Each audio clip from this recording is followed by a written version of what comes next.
All right, today, or now anyway, I'm going to talk about this JSON assignment, the second assignment. And I'll just read this out. To create a web page with a script element that illustrates the use of the predefined JavaScript functions JSON parse and JSON stringify. Put the code in a file named JSON test.html. Add your file to your remote GitHub repository and include a link to it in your next progress report. So this is going to be for beginners. This is a beginner's video. If you know, a lot of students already know how to do this, so you can skip this video or watch it if you like, whatever. But so I'm going to gear this toward absolute beginners, okay? And so here I go. I've got the GitHub repository I created for the first assignment video. Where is it? There it is right there.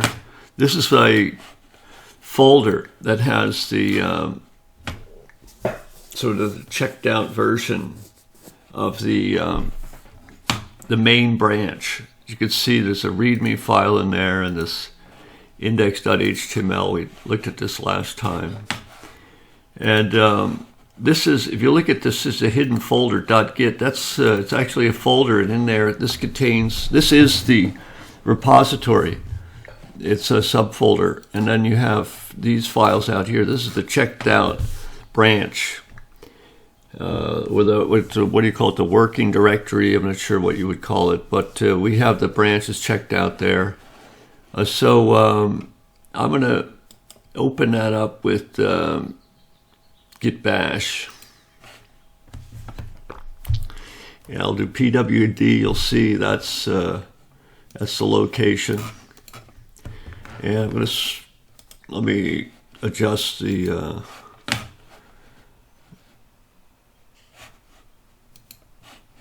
font size here. I think it had 18 last time. There we go.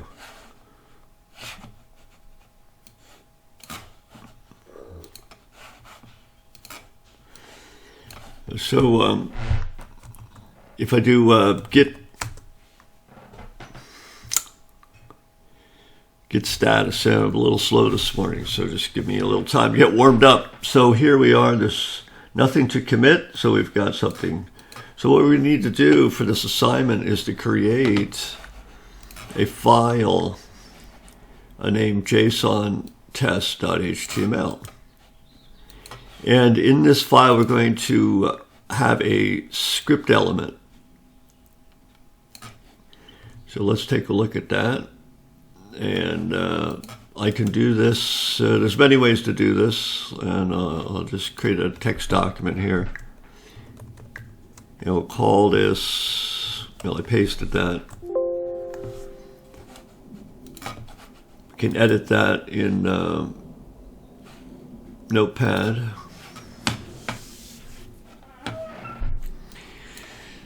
And so there's a script element. So the script element will look like this. There's an opening tag, and then there's a closing tag. And in here, we put commands. So I'll do this up here. We'll have a paragraph element. And I'll say this is a file with a script element. Once again, it's for absolute beginners. So we'll save that. And let's see, I'm going to refresh this, see? Well, no, that's not right. It should be JSON _ test. And you can get there this other way. If I go to the folder, if I try to open the folder, see, here's the protocols, the file protocol. And I see a list of my files. So like there's the .git local repository right there. And here's the file that we created, JSON test. This is a file with a script element, and you can't see the script element But if we view the page source, you'll see that there it is, okay? Now, viewing page source is good, but there's a better way to do this, and that is, let's see, up here. We go to, now I'm in Chrome, so you can do the same thing in other browsers and use a slightly different procedure, and the interface is going to look different, but most browsers, at least all the ones that I know about, Firefox and what's the other one, Safari and so on, they all provide this developer tools built right into the browser. So what you want to do is learn how to use the developer tools of some browser. My experience is Chrome is great. I like the Chrome developer tools a lot, and Safari is okay. I mean, they do things so differently in Safari.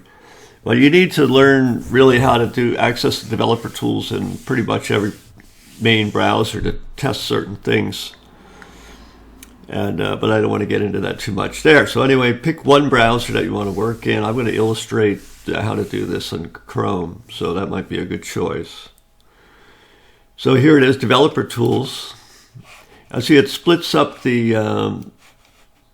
your interface like this. So this is what the web page looks like when it's rendered, and this section over here gives you the developer tools.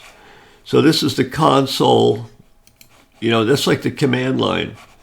You know, that's when it says console here. This is like a console. See, this is a command line. I can issue commands. Like I could do the same thing here.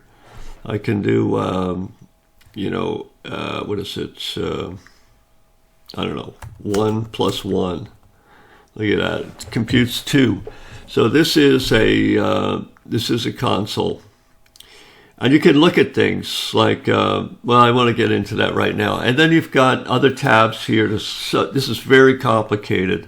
There's so much to look at in this developer tools that it's just enormous. But this is one way to look at what are called your elements. So this is the paragraph element. This is the script element. And it gives information over here about it. It's pretty useful. Maximize that. It shows this diagram, and as you read about HTML and CSS in particular, this is something that it belongs in the CSS category. This are styles. See, it's just the word styles here. And these elements, they have content, they have padding, they have borders, and I have margins. So this is a very important concept. It's called the box model, and you need to read about that and study that. And so anyway, this is, I don't want to get too much into that. These are the sources. So there's only one file here. If I click on that, it shows me, this is like show source. It's like page source. The same, gives me the same view as this here. And so this is a good way to do it. You know, you can set breakpoints in here and so on. So it's very useful. It shows breakpoints and all this. Stack trace. And then information about how the web page is interacting with the network, some performance stats. I don't use this very often. I don't know much about it. How the memory is being accessed. This I use quite a bit. Applications, some stuff in here about service workers. This is a big, interesting area. And I'm going to cover service workers in this class in the context of my ANIM project. And I don't know what storage does, but in service workers, yeah, down here in storage, you've got local storage. You can look at local storage. There's nothing in there right now. Oh, this is old stuff. I don't know why it's in there. Let me go to here. Actually, I need to. Why is this local storage here? I'm going to clear that out. That's from another app I had. I went through localhost like that. This is the file system, actually. This stuff doesn't usually work when you access your code from the file system. You have to run a web server to actually make use of this stuff. Anyway, there's another link here, security. I want to get into that. Lighthouse, I don't even know what that is. It's just this thing is enormous. It's so big. Console, this is what I use a lot. And I'm going to clear the console like that. And I would say I also use this a lot. And also this elements. These three tabs, they come up first. And like I said, this application tab, look, I can move it. I do use that quite a bit too. So anyway, you can open and close that. I'm going to do Control. It's different on different operating systems, but Control-Shift-I. I could toggle that opened and closed. It's very convenient. Usually when I do development, I usually leave it open. So look at this file. And here's a script element. And there's a command on here to write into the console. I could do console.log and here's the command. Hi. Put a bunch of I's in there. Now you see the asterisk here. We didn't save the file, so you got to pay attention to that. I'm going to save that file. Coming over here, I need to reload. See, I can reload. I can just Control R. That's reload on Windows 10 in Chrome. There's the hi right there. See that? And I reload again. It only says hi once. That's because it clears the console. And then when I reload, that runs. So now that JSON assignment, we want to use just JSON Stringify and JSON Stringify, JSON parse. I'm going to show that. What that's all about. So in JavaScript, you have objects.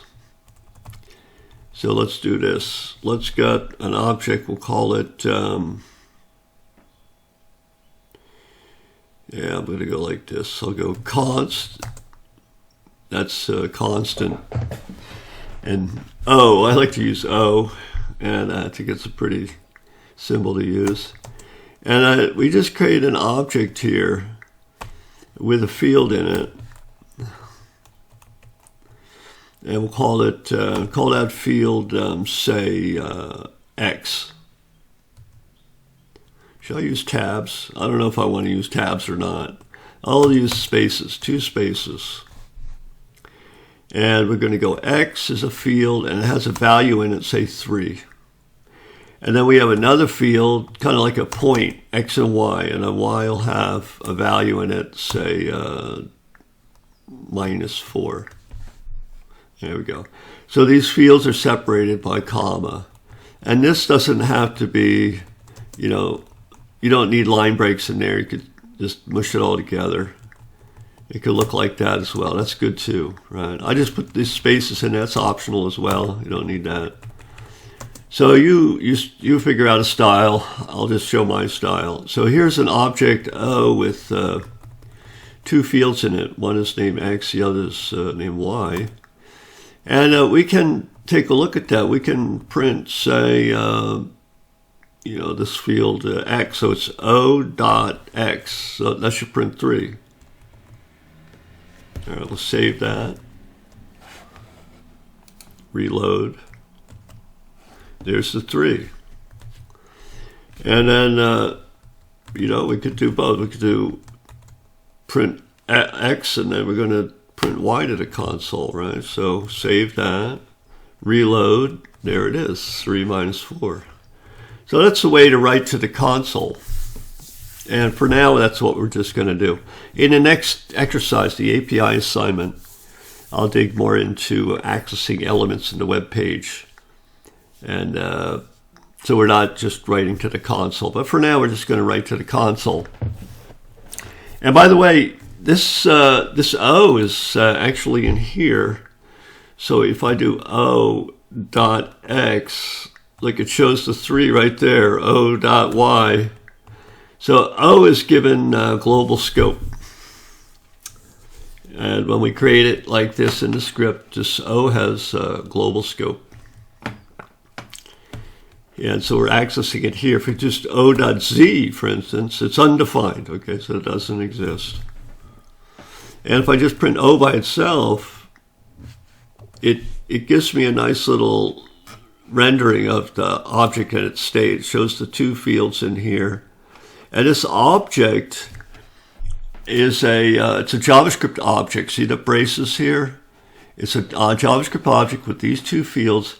But in JavaScript, we have a type of inheritance which is prototype based. It's different inheritance than you get with C++ or Java or C#. A lot of the other languages, they don't use prototype-based inheritance. They use, I guess, I don't know what to call it, class-based inheritance, whatever. But in prototype-based inheritance, you've got a prototype object that's attached to your object, and you get to it. Well, one way to get to it is through this identifier right there. So we could look at that. It would be like O dot. Let's see if we can get to it. Proto. And that's a big one there. See that? That's all. This is just a reference. This underscore proto underscore. It's just a reference to this object, which functions as the prototype. And you inherit all of the fields. So in the prototype, you've got all of this stuff. Has own property. See this? This is has own property. This is a function. See that F there? So this is a function that's a member function of this prototype object. So we can access that. So we go to O dot has own property. And I already know about this one. So does it have a property named X? True. Does it have a property named Y? True. Does it have a property named Z? Remember that was undefined before, and it says false. Okay, so it doesn't have that property. And but does it have? And this has own property means that the property is in the it's in the base object itself. That you don't find it by going up into the prototype chain, it's called. So your prototype object that you inherit all the fields from, it itself has a prototype object that goes up. Let's see if that's true here. This one doesn't. This is because I think we're at the end here. And anyway, this is, I don't want to get too much into that. So I'm going to clear all that out. So that's getting kind of deep there. You know, this is a beginner's video, but I went deep on that one. So that prototype chain and all that, that's going to be really hard for you to get at this point in time. But you got to take it slowly, a step at a time. You need to read about that in the docs and experiment like I'm showing you here and so on. All right. Now, this object, this O object here, see that's what it kind of looks like in JavaScript. But what we can do is convert that object into a string. So this object, we're going to convert it to a string using that, what is it, JSON dot stringify.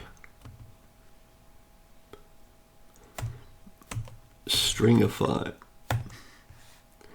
And we're going to pass in this O. And this will be the string. Let's call it S. All right, S is the string version. And then we can print that. Let's just print that. And I'll get rid of these console logs. There we go. So first we define the O. Then we pass O to the stringify function of this JSON object. JSON is a global. It's a pre-existing object in global scope right there. And you'll see it has a stringify function. There it is, stringify, and it's got parse. And I'm going to clear that out. And then we're just going to, we get a string. This stringify function returns a string. So that's why I'm calling it S. Then we're going to print that to see what it looks like. So let me save this, reload, and there it is. That's the stringified version. And if I just type O at the console like that, it looks a lot, right? The stringified version looks similar to this, but you can see that little quote there and a double quote. And this is we'll call it JSON, JSON. It's the JavaScript object notation. This is the way to represent the values stored in an object using a string format. And you can read about this in json.org. And this is a single web page. This is a very handy little web page here. It doesn't, look, there's not much to it. JSON is not complicated. I mean, it takes some thought, and and it's extremely fundamental, JSON. You know, you've got web applications on the internet. They're talking to each other a lot. You know, like Discord has got a bot running, and that's talking to a server, and that server's talking to this and that. And most of that talk these days is being done by exchanging JSON objects. So JSON is the most widely used data interchange format for web applications. So that's why I have it as a second assignment. It's very important. You need to understand JSON. You need to know what it means. And this is just goes through the syntax of how you form valid JSON strings. Okay, it's very formal. It's like formal computer science. They're showing these diagrams. And if you have a string, you want to know whether it's a JSON string or not, whether it represents a real object or not. You're going to pass it through, say this one. So suppose you have a string, you want to know if it represents an object, and it has to be producible from this process. It must start with a bracket, followed by either a white space and then a closing bracket that would be an empty object, or it's followed by a white space and then a string. And of course the string is down here. This is what a string is. A string is a quote and all this stuff. So that's how you read this. And we come back to here. So there's the string right there. And I'm going to copy that. See, when your browser represents the object, it's not using these quotes. That's because this is like an interactive display that the browser's letting you look at the state of the object. This is the string itself that is used to represent the state of the object in JSON format. So let's go backwards. So we're going to let's create a string. I'll call it T, and just paste that in there. So this little semicolon, you know, that's at the end of JavaScript statements. Some people think it's good practice, although it's optional. But under strict rules, usually you have to have that semicolon. And, you know, actually I don't see a space here. I just see a quote without a space. But here it shows the object notation that has a white space. Maybe white space can be empty. I'll bet that's true. Let's see if white space can be empty. Here's white space, see? White space can be just empty. It could be a space itself, a line feed, a carriage turn, a horizontal tab, or just take that line right there. So white space can be the null string, or it can be an empty string. That's what that line means at the top there. So this is okay. So you could put a white space in like this, so this is valid, see, or you could leave that out. So you've got, those are the choices. So you could be an empty string, could be a space, could be a line feed, could be a carriage turn. You put a line feed in there like this, see? That's also valid. And So I'm going to change these values just so that we see them. This will be, say, 99, and this will be, say, 33. And make this A and B. So save that. Now I did that because I want to show you that, you know, there's O, right? But then there's this, this T, that's in global scope. There it is right there. It's a string. Is that right? No, that's not a string. That's an object. T is an object here. So I wanted to make that a string. So I had to put that in these quotes, see? Look at that. But if I do that, I need to escape these quotes. So it doesn't close the string. Let's see if that works. I'm just going to clear that. There it is. That's this is T, right? And if I look at T, T is that string with the slashes in it. What happens if I left the slashes out? It's going to get messed up, right? This will be like a syntax error. See, because this quote will be stopped by that quote there. Let's try that. See how you see I'm playing around with this thing. See? Look at that. And it gives the line number right there. And that shows where the syntax error is. I'm going to take a pause right now. I think I can. All right, going to continue here. So, yeah, so you can see uncaught syntax error, unexpected identifier. There's one of them is unexpected. So basically, we're confusing it. We want to, this delimiter here needs to match with that delimiter, but it's matching with this one.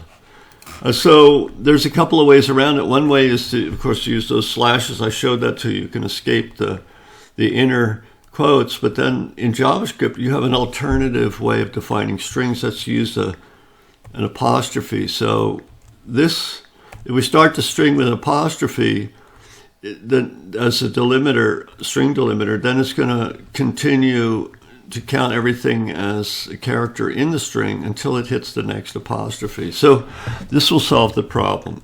I'll save that and reload. And let's see, reload. What happened? Did I do something wrong?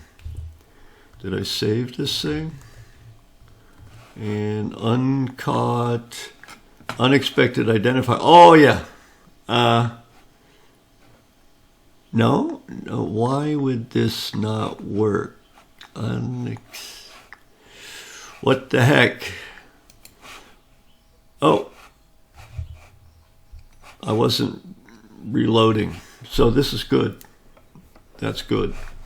Go back to the console. Now T, there it is. T is that string. And look, when it renders T, it's using the double quote, and the browser is escaping the inner quotes. See that? So the browser, the browser's just generating its display of what the string should look like. So it's not going to, the browser's not mixing apostrophes with quotes, double quotes like we are. And so that's why it shows you like this. So so many different ways of doing things. All right, so here's our object O, and then when we stringify the thing, we can print it out, looks like that. And here we're starting with a string. And then what we can do here is create an object out of it. Let's do this. Let's call this, I'm going to call this O1. This is string 1. It stringifies O1 that we're going to print as 1, okay? And then here we have O2. No, I'm sorry, this is string 2. and then we'll have object 2. Object 2 will be, it's an object created from the string 2. So I want to go the other way. So this way in this one, we're going to go from the object representation to string. But then down here, we're going to go from the string to make it into an object, which we'll refer to as O2. Okay, and then we're going to print what that looks like there. Well, this will be object 2, right? And this will show it as an object. But how do you do that? How do you create an object from a string? Well, that's what this other function is from JSON. So it's going to be JSON.parse. So we're going to pass in this string S2. So let's see if that works. So this is the string S2, and we're going to parse this. We're saying, hey, that string S2 is JSON, so go ahead and parse it and produce the object for me. And so the function will return a reference. We're storing a reference in the variable O2. It's a constant reference. The other type of reference you get is this. That's if you want to change what O2 refers to. So we can make O2 refer to something else. Like then I could go, O2 equals, say, a different object, like this. But this would be an error. Oh, no, this wouldn't be an error. But this would be an error because we're changing what O2 refers to. It's no longer a constant reference. So if we're not going to change what O2 refers to, then it's good, well, my opinion, and I guess it's the opinion of the language creators, that you declare O2 as a const. All right, so let's see this, and go ahead and reload that. So this is the first console command right here. That's S1. So we start with the object notation. We stringify it to get S1, then we print it. So we've seen that already. This is the string representation of this object O1. And now here we're starting with a string that has two. This is our JSON representation as a string of an object that has a property named A and another property named B with these values assigned to that properties. And then we're going to parse the string. We're going to say, turn that string into an object. And then we're going to print it. What does it look like? And, but this will give the sort of the representation of what the browser sees. What the browser shows us. We could do something like this. We go console log o2.a because we see it's got a, it's got an A in there. So let's see what that looks like. So this is how the browser shows the string, and then this is A, right? This is where we print O.A, O2.A. And let's see what else can I say about that. You could do all this experiment here as well. So you could just do, I could do O2.A right there. Or O2.B, because these O1, O2, that has global scope. O2.C, undefined. It makes sense. So there it is. And, you can do all kinds of experiments and just keep going with this, and you've got to learn how to use this, the developer tools and this console, and this whole process of changing the file and reloading, and you need to check documentation like what JSON is, also JavaScript. If you look up JavaScript, you see, that's a good site right there. There's so much information about JavaScript that's available on the internet. You just dig into it. It just takes time, and all this stuff is good. Maybe not the best beginner site there. Well, here's Learn, right? And look at that. Strings are made up of text. That can contain letters. So it's all just read through. You got so much to study. And this is just one resource here, javascript.com. And then there's W3 Schools, if you like that. There's the W3 Schools coverage of JavaScript. There's its JavaScript tutorial right there. A lot of people like this. They think it's simple, but I hate these advertisements.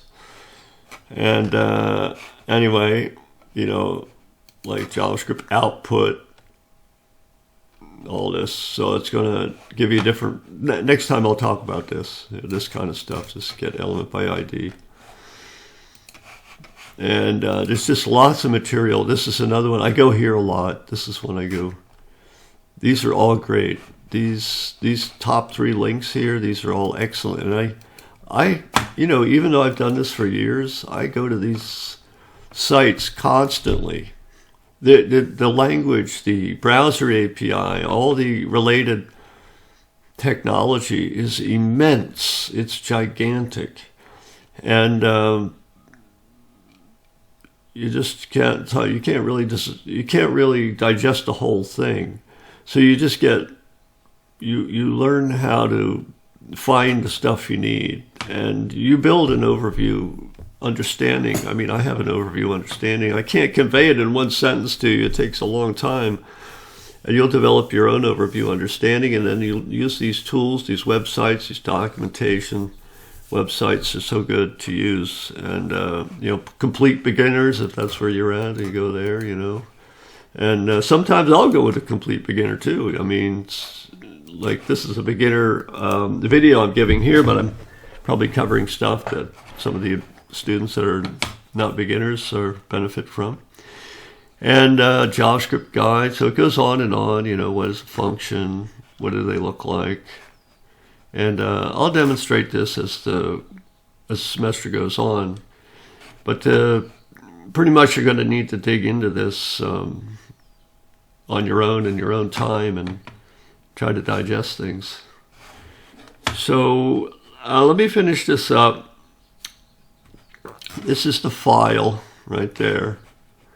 And the last step to do is get this thing in my repository. So you can see here's the new file that was created. And if I do git status, it shows that it's an untracked file. I have untracked files. If this is a file that's not tracked, tracked means you're in a version of that file is in the repository. So there's not this file has never appeared in this repository. So I'm going to add it, and I can add it specifically like that, or I could just add everything. Use a dot. It means add everything. Be careful when you add everything, because you don't want to put stuff in there that shouldn't go in there. Like, for instance, I'll give an example, putting something in there that shouldn't go in there. If I use VI to edit this, okay, you got VI that's editing that thing.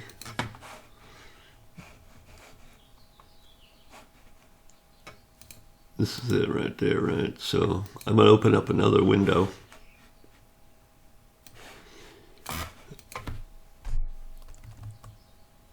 LS doesn't show anything, but LS minus, was it A? I can't remember. Yeah, there it is. A, this shows the hidden file. So hidden files start with dot in Unix. And so there's a hidden file in there, .json test.swp. That's a swap file. So if I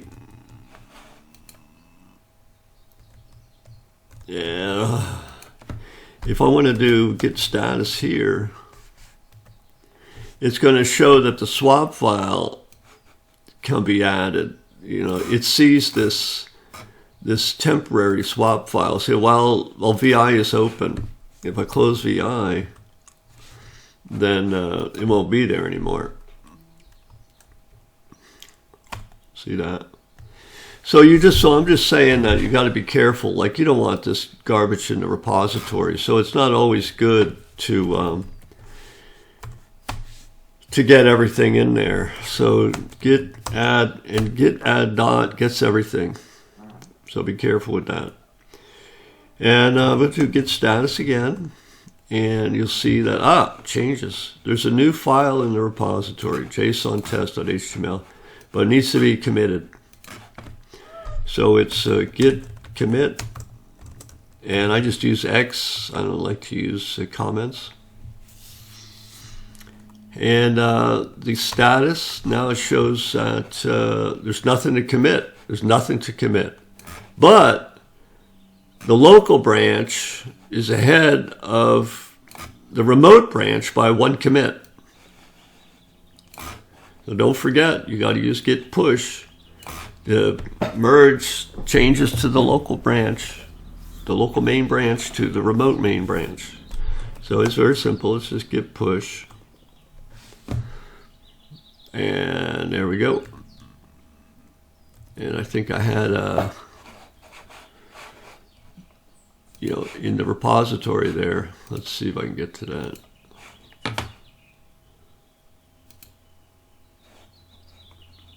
I think I called it, what did I call it? I called it CSE 4050. There it is. There's the JSON test. See, I used X as my comment. 1 minute ago I committed it, and we can look at it. There's the contents of the file.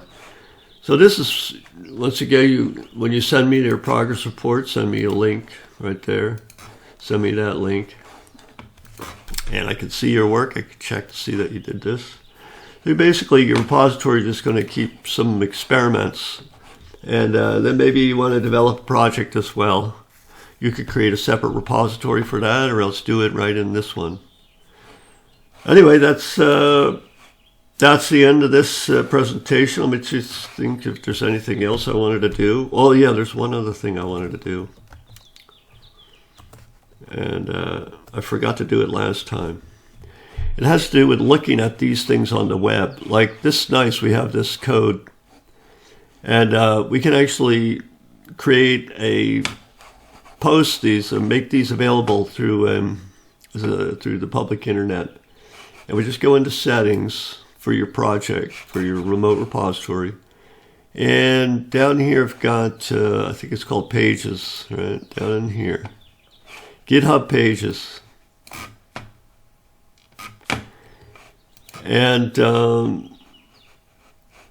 it's currently disabled. Select the source below to enable GitHub pages for the repository. So we're going to pick main, the main branch, and the root. So you could also have a folder called docs. I'm just going to use the root. I'll save that. And now there's the link right there. Your site is ready to be published here. So look at that. Let's take a look. Oh, it says not found yet. So is ready to be published. It hasn't been published yet. Choose a theme. Maybe I need to choose a theme.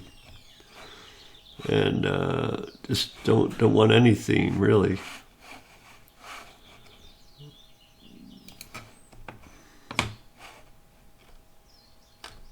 It's all this stuff.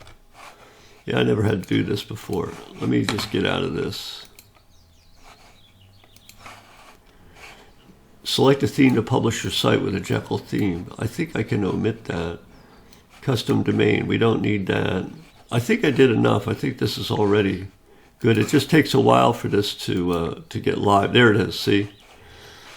It takes a while for that to go live. You don't need to pick a theme or any of that other stuff. You just have to set this. But that's the thing about using GitHub pages. It'll make your changes visible on the network. See, look, this is the URL that uses for me to get to my pages. But the changes, it updates this very slowly. So you might, make a change in your repository, and then you go to look at the change in your browser, you won't see it. So like me, and I had to wait a few minutes.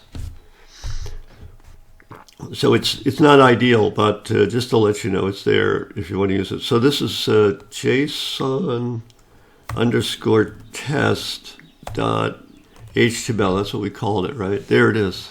This is a file with a script element. I could do the same thing.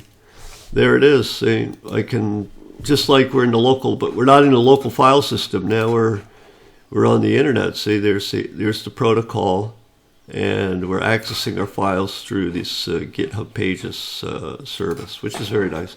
So I wanted to show that to you in the first video, and I forgot to do that, and there it is. So I think that's enough for this video. So good luck with the assignment, and catch you next time.